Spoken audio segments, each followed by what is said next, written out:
우리 집 예배에 오신 성도님 여러분 사랑하고 축복합니다. 오늘도 우리 집 예배를 통해서 하나님의 크신 은혜가 우리 각 가정마다 함께 하시기를 축복합니다. 우리 축복송 함께 하시면서 우리 집 예배를 시작하겠습니다.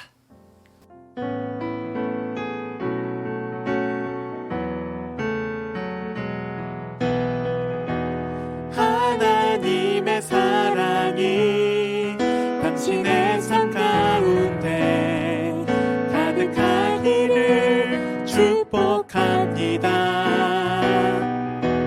하나님의 은혜가 우리 가운데 가득하길 기도합니다.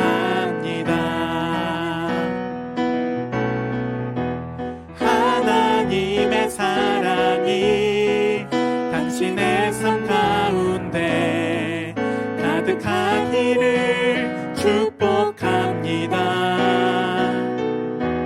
하나님의 은혜가 우리 가운데 가득하길 기도합니다. 가득하길 기도합니다.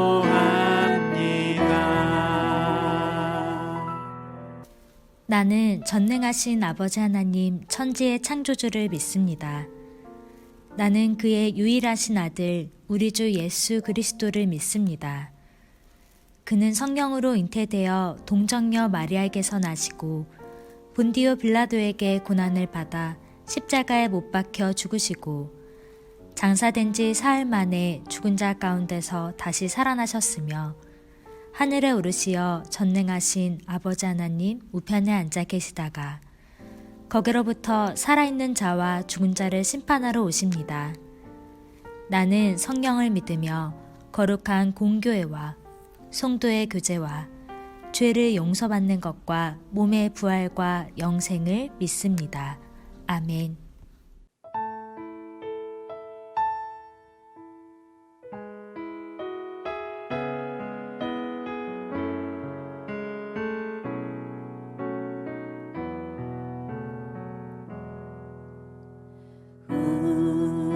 우리에게 향하신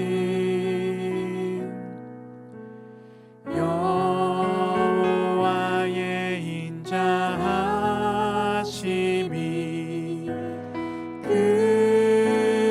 크고 크도다 크시도다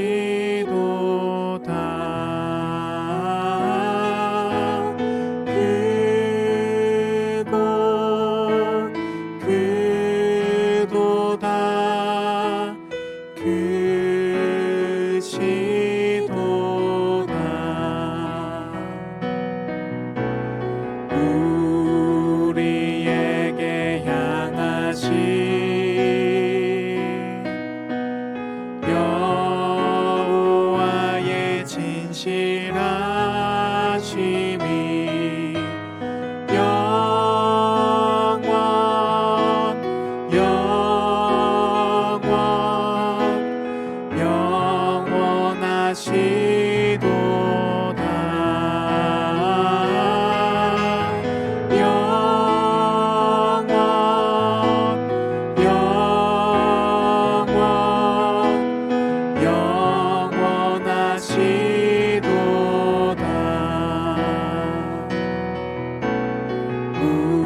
이번 순서는 지난 한 주를 돌아보면서 하나님 앞에 감사하는 우리 집 감사일기 시간입니다. 먼저 우리 주님께 감사한 내용을 함께 나누시고요. 또 우리 부모님이 자녀들에게, 또 우리 자녀들이 부모님에게 감사한 내용을 함께 나누시면 좋겠습니다. 감사의 기쁨을 맛보시는 시간 되시기를 바랍니다.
오늘 하나님께서 우리에게 주시는 말씀은 고린도 후서 7장 6절에서 11절까지의 말씀입니다. 그러나 낙심한 자들을 위로하시는 하나님이 디도가 오므로 우리를 위로하셨으니 그가 온 것뿐 아니요 오직 그가 너희에게서 받은 그 위로로 위로하고 너희의 사모함과 애통함과 나를 위하여 열심 있는 것을 우리에게 보고함으로 나를 더욱 기쁘게 하였느니라. 그러므로 내가 편지로 너희를 근심하게 한 것을 후회하였으나 지금은 후회하지 아니함은 그 편지가 너희로 잠시만 근심하게 한 줄을 알미라. 내가 지금 기뻐함은 너희로 근심하게 한 까닭이 아니요 도리어 너희가 근심함으로 회개함에 이른 까닭이라.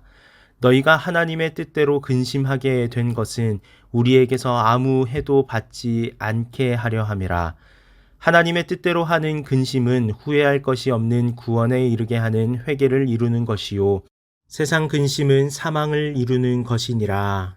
보라, 하나님의 뜻대로 하게 된 이 근심이 너희로 얼마나 간절하게 하며 얼마나 변증하게 하며 얼마나 분하게 하며 얼마나 두렵게 하며 얼마나 사모하게 하며 얼마나 열심 있게 하며 얼마나 벌하게 하였는가. 너희가 그 일에 대하여 일체 너희 자신의 깨끗함을 나타내었느니라. 아멘. 네, 말씀을 나누기 전에 지난주 우리 집 예배 인증 사진을 보내주신 가정을 소개하겠습니다. 351구역 주용준 집사님, 김복순 집사님 가정입니다. 우리 집 예배와 함께 하시고 큰 은혜가 이 가정 가운데 있는데요. 우리 모든 가정에도 우리 집 예배를 통한 은혜가 있으시기를 축복합니다. 오전에 함께 나눈 말씀을 다시 한번 좀 나누기 원합니다. 오전에 말씀을 나누기를 하나님의 뜻대로 하는 근심에 대해서 말씀을 함께 나눴는데요. 두 가지 근심이 있다고 말씀드렸습니다. 하나는 방금 말씀드린 것처럼 하나님의 뜻대로 하는 근심이 있고 또 하나는 세상 근심이 있다라고 말씀드렸어요. 하나님의 뜻대로 하는 근심은 무엇이고 또 세상 근심은 무엇인지 두 이야기를 다시 한 번 더 나누면서 확인해 보기를 원합니다. 먼저는 세상 근심이라는 것은 이런 겁니다. 형제가 있었습니다. 형과 동생이 있었는데 이 두 형제 사이에는 돈 문제가 좀 있었어요. 그래서 몇 년째 의가 상해가지고 돈 때문에 의가 상해서 만나지를 못하는 상황 가운데 있었습니다. 그런데 그 중에 형이 이제 불치병에 걸리게 된 겁니다. 그래서 이제 얼마 남지 않은 시간을 두고 있었던 거죠. 주변 사람들은 너무 안타까웠습니다. 왜냐면 이제 곧 죽을 날이 얼마 남지 않았는데 형제가 돈 때문에 몇 년째 만나지도 못하고 화해하지도 못하는 것이 너무 안타까운 거죠. 그러던 어느 날 동생이 형의 소식을 듣게 됐습니다. 그래서 어렵게 형을 찾아옵니다. 그리고 병실에 들어와서 이제 형을 부르는 거죠. 형님, 저 왔어요. 주변 사람들은 이제 기대합니다. 이제 동생과 또 형이 두 사람이 화해를 하겠구나. 죽기 전에 형제가 화해를 하겠구나 생각을 합니다. 그래서 형이 힘들고 어려운 표정으로 또 온 힘을 다해서 동생을 바라보고는 동생을 자기에게 이렇게 가까이 오게 합니다. 그래서 동생이 기대하는 마음으로 형 가까이 가죠. 그리고 귀를 가까이 댔어요. 근데 형이 뭐라고 속삭입니다. 그래서 뭐라고요 형님? 가까이 됐는데 형이 동생에게 이렇게 말하는 거예요. 내 돈 갚아 임마. 이렇게 말했다는 거예요. 내 돈 갚아라. 죽을 날이 다 돼서 죽기 직전인데도 형제가 결국에는 돈 때문에 그 마지막 순간까지도 화해하지 못하고 내 돈 갚으라고 말하는 이 현실. 이게 바로 세상 근심입니다. 자기 욕심 때문에 이 근심이 끝이 없어서 결국에는 사망에 이르게 되는 것, 그것이 바로 세상 근심이다. 그런데 반대로 하나님의 뜻대로 하는 근심은 좀 다릅니다. 하나님의 뜻대로 하는 근심은 뭐냐? 이 이야기를 한번 들어보시죠.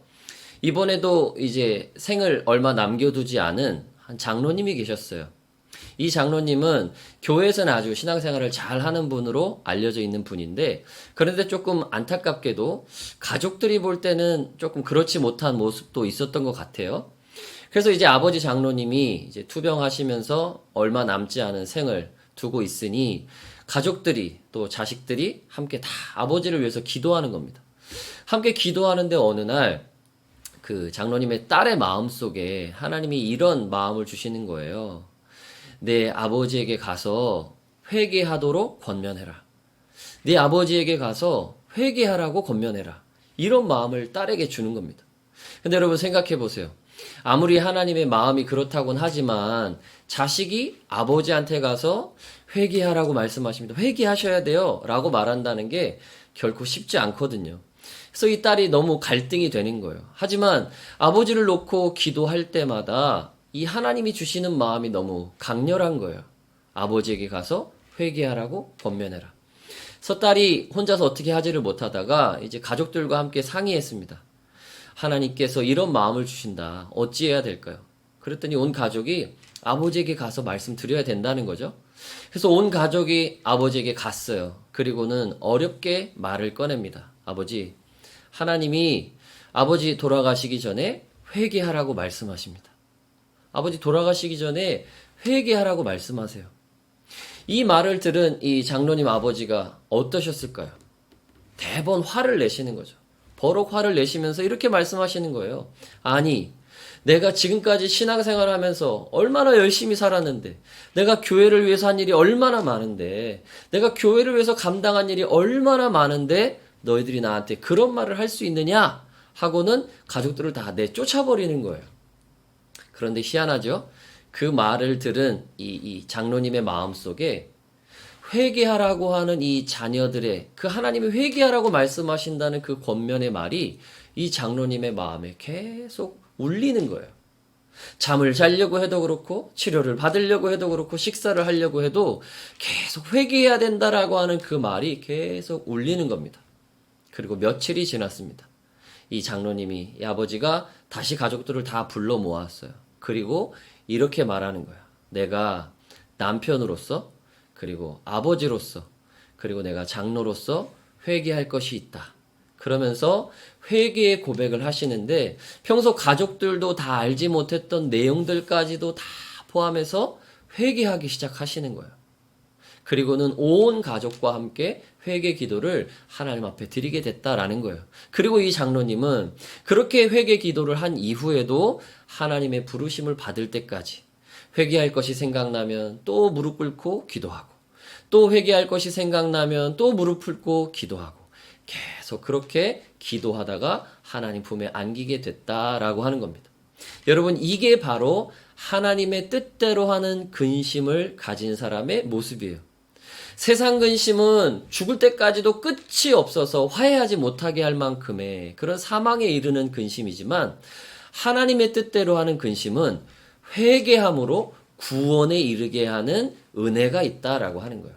그래서 우리 가운데 근심이 있어야 된다고 한다면 우리에게는 하나님의 뜻대로 하는 근심이 필요하다라는 거예요. 하나님의 뜻대로 하는 근심이 있을 때 우리에게 구원의 길을 온전히 걸어갈 수 있는 은혜가 있습니다. 우리가 신앙생활 하면서 우리가 온전히 신앙생활 한다고는 하지만 사실은 종교적인 포장에 가려지고 또 그냥 사람들 보기에만 괜찮은 모습으로 신앙생활 할 때도 있죠. 그래서 하나님 앞에 온전히 회개해야 함에도 불구하고 겉모양으로만 그럴듯한 상태로 그냥 하나님은 모르겠거니 하고 살아갈 때도 많아요. 하지만 하나님의 뜻대로 하는 근심이 그래서 우리 가운데 필요합니다. 초신자뿐 아니라 기존 성도들, 기존 신자인 저와 여러분에게도 하나님의 뜻대로 하는 근심이 필요해요. 그래서 혹여나 우리가 하나님의 그 구원의 길에서 벗어난 모습이 있다면 하나님의 자녀답지 못한 또 성도답지 못한 또 어떤 직분을 가진 사람답지 못한 모습이 있다면 하나님께로 돌이킬 수 있는 그런 하나님의 뜻대로 하는 근심이 우리 가운데 필요하다라고 하는 겁니다. 그래서 우리 가운데 이런 기도가 나왔으면 좋겠습니다. 하나님, 내가 이 땅 살면서 근심을 안 할 수는 없을 텐데 바라기는 세상 근심이 아니라 하나님의 뜻대로 하는 근심만 있게 하여 주십시오. 그래서 언제나 회개하는 마음으로 죄에 민감하고 세상의 삶에서 돌이켜서 온전한 구원의 길을 걸어가는 하나님의 뜻대로 하는 근심만 있게 하여 주십시오. 이런 기도가 저와 여러분의 기도가 되시기를 간절히 축복합니다. 이어지는 순서는 들은 말씀을 되새겨보는 우리 집 말씀 시간입니다. 지금 나눈 말씀을 우리 부모님이 자녀들에게 다시 한 번 더 되새길 수 있도록 한 3분 정도 시간 동안에 말씀을 다시 한번 나눠주시면 우리 가족 모두에게 하나님의 말씀이 다시 새겨질 줄로 믿습니다.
이번 순서는 우리 집 기도문 시간입니다. 우리 가족 대표로 한 분이 기도문을 주셔도 좋고요.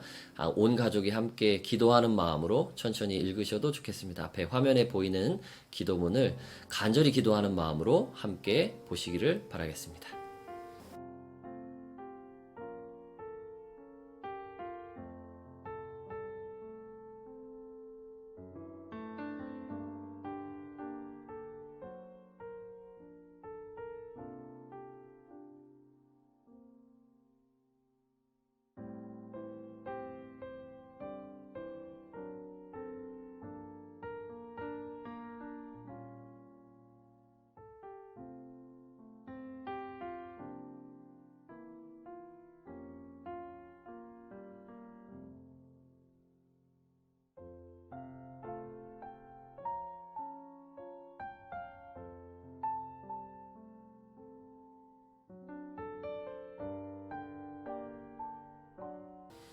이제는 마지막 순서 말씀 나눔 시간입니다. 질문 3가지가 이제 나오게 될 텐데요. 그 질문들을 또 허심탄회하게 함께 생각해 보시고 마음을 나누시면서 오늘 주신 말씀을 마음에 되새기며 삶에 적용해 보시기를 축복합니다. 그리고 마무리 순서는 주기도문으로 우리 집 예배를 마무리해 주시면 감사하겠습니다. 하나님의 은혜가 우리 모든 가정 가운데 함께 하시기를 축복합니다.